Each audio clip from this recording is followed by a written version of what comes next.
پیارے بچوں، عزیز طلباء و طالبات، السلام علیکم ورحمۃ اللہ وبرکاتہ۔ پیارے بچوں، جیسے کہ آپ جانتے ہیں کہ ہمارے نصاب میں شامل گوڈری کا لال نور خان، جو کہ مولوی عبدالحق، جنہیں بابائے اردو کے نام سے بھی ہم جانتے ہیں، ان کا ایک مشہور خاکہ یہ ہے کہ ان کے مشہور خاکوں میں سے ایک خاکہ یہ ہے کہ گوڈری کا لال نور خان۔ آئیے سب سے پہلے ہم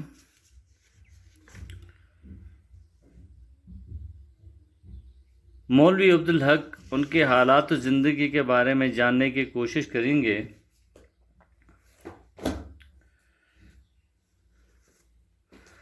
جیسے کہ آپ سبھی جانتے ہیں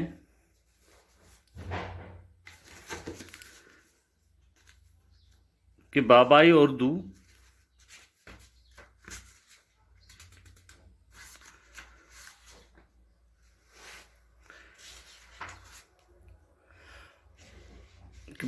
اردو مولوی عبدالحق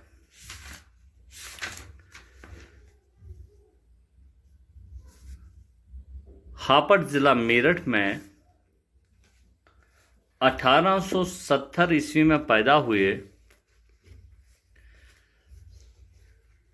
ابتدائی طور پر ان کی تعلیم یعنی کہ ابتدائی تعلیم مقامی طور پر انہوں نے حاصل کری ہے، اور مقامی تعلیم حاصل کرنے کے بعد علی گڑھ چلے گئے، اور علی گڑھ سے انہوں نے بی اے کا امتحان پاس کیا۔ طالب علم کے زمانے سے ہی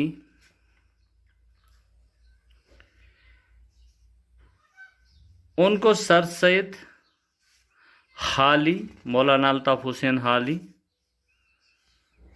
اور پھر محسن ملک جیسے عالموں کی صحبت سے فیضیاب ہونے کا موقع ملا، جس سے تصنیف و تالیف کے کاموں میں ان کی دلچسپی بڑھ گئی۔ ان کی موضوع طبیعت اس صحبت سے مزید نکھر کر سامنے آئی۔ تعلیم مکمل کرنے کے بعد حیدرآباد میں استاد کی حیثیت سے تعینات ہوئے۔ اس عہدے سے ترقی کرتے کرتے انسپکٹر مدارس کے عہدے تک پہنچے۔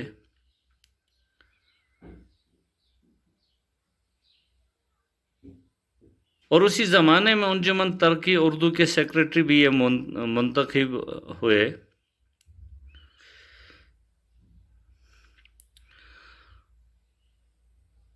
اور عثمانیہ یونیورسٹی کے شعبہ ترجمہ میں ناظر کی حیثیت سے بھی کچھ دیر انہوں نے کام کیا۔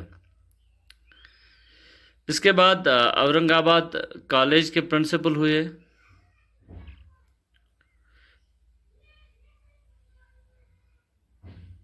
اور پھر عثمانیہ یونیورسٹی شعبہ ترجمہ، جیسے کہ میں پہلے عرض کر چکا ہوں کہ ناظر کی حیثیت سے بھی کچھ دیر کام کیا انہوں نے۔ اردو کی خدمت انجام دیتے دیتے عثمانیہ یونیورسٹی کے صدر ہوئے، اور اسی عہدے سے ملازمت سے سبکدوش ہو گئے۔ جب سبکدوش ہوئے اس کے بعد آپ دلی آئے، اور یہاں اردو کی تعلیم و ترقی کے لیے کتابوں کی اشاعت کا کام بڑے پیمانے پر شروع کیا، اور کتابوں کا ایک بہت بڑا ذخیرہ انجمن ترقی اردو کے کتب خانے کے لیے اکٹھا کیا۔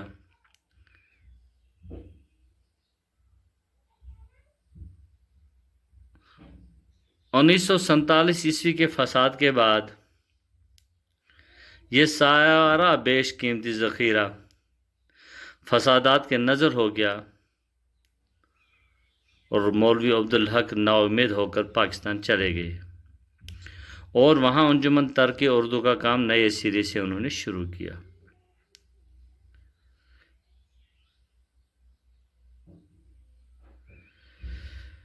اور پھر افسوس کی بات یہ ہے کہ 1947 میں جب فسادات پھوٹ پڑے اور یہ کتابوں کا ذخیرہ جو ہے پورا تباہ ہو گیا،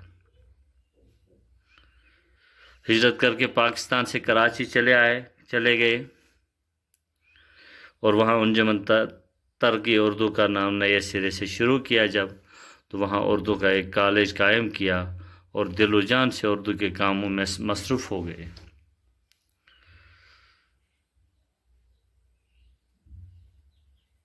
اور بالآخر 1961 میں یہیں انتقال فرما گئے۔ مولوی عبدالحق کو بابائے اردو کہا جاتا ہے۔ انہوں نے اپنی زندگی بھر خلوص نیت اور انتہائی جوش و جذبے سے اردو زبان و ادب کی خدمت کی ہے۔ کئی برسوں تک اردو کے نام سے سہ ماہی رسالہ نکالتے رہے، جس میں تحقیقی اور تنقیدی مضامین خود بھی لکھتے رہے اور دوسرے اہل اردو سے بھی لکھواتے رہے۔ ان کا قابل ذکر تحقیقی کام قدیم دکنی محفوظات،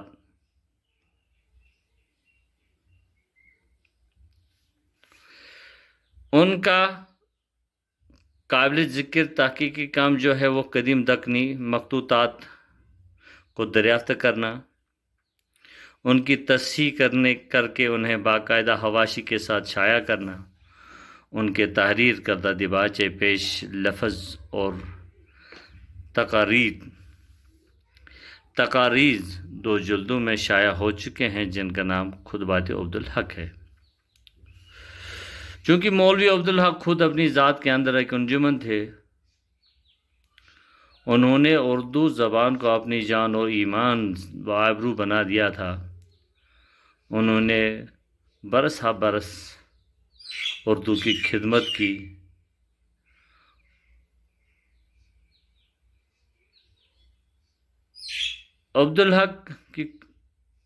مولوی عبدالحق اردو کے اہم نقاد بھی ہیں۔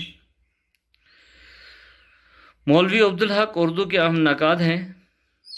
مغربی ادبیات سے استفادہ نے ان کی تنقید میں گہرائی اور وسعت پیدا کی۔ آپ نکتہ چینی نہیں بلکہ نکتہ رس بھی ہیں۔ آپ نے بہت سے تحقیقی اور تنقیدی مضامین بھی لکھے۔ آپ ایک متوازن نقاد تھے۔